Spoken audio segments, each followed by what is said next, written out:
अगर आप भी चाहते हैं नए वीडियो एवं नए ऑडियो देखने एवं सुनने के लिए तो हमारे गोल्ड स्टूडियो चैनल को सब्सक्राइब जरूर करें एवं बेल आइकन दबाना ना भूलें।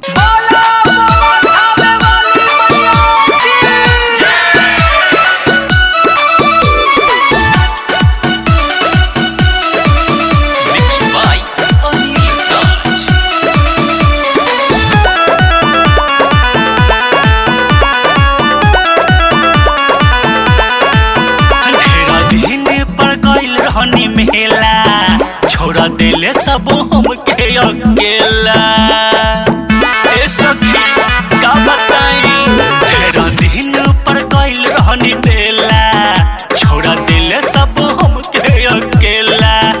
जिया लागल हमर डरे पीछा लागल हमरा कर जिया लागल हमर डरे पीछा लागल हमरा कर उतर रहे मोछा मुंडा सखी आइल रहे चढ़ के हीरो हुंडा सखी पैसा छीन के भागले गो गुंडा सखी मेला आइल रहे मोछा मुंडा सखी पैसा छीन के भागले गो गुंडा सखी।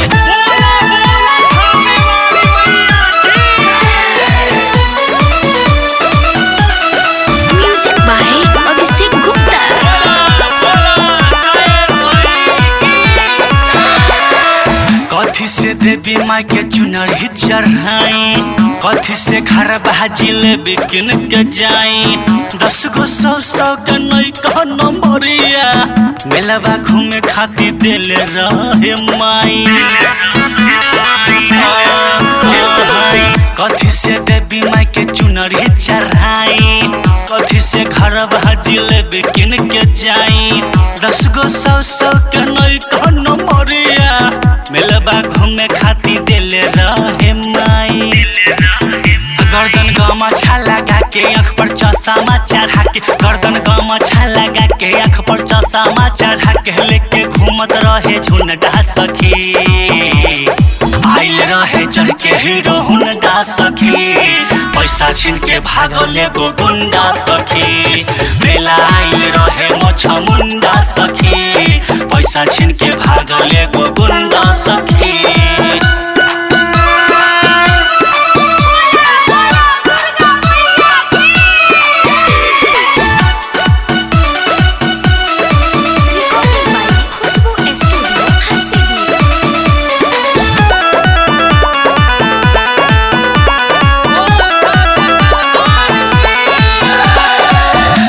पटेल के है वीडियो चला के सबके देखावत रहे मेला में आके हमारा देखी के पीछा लागल करे हाथ से गोला गोला गमछा घुमा के लच्छू पटेल के है वीडियो चला के सबके देखावत रहे मेला में आके हमारा देखी के पीछा लागल करे हाथ से गोला गोले गमछा घुमा के टुकुर टुकुर ताकत रहे ऊपर नीचे झाकत रहे टुकुर टुकुर ताकत रहे ऊपर नीचे झाकत रहे पियत रहे उ मिरिंडा सखी आइल रहे चढ़ के हीरो हुंडा सखी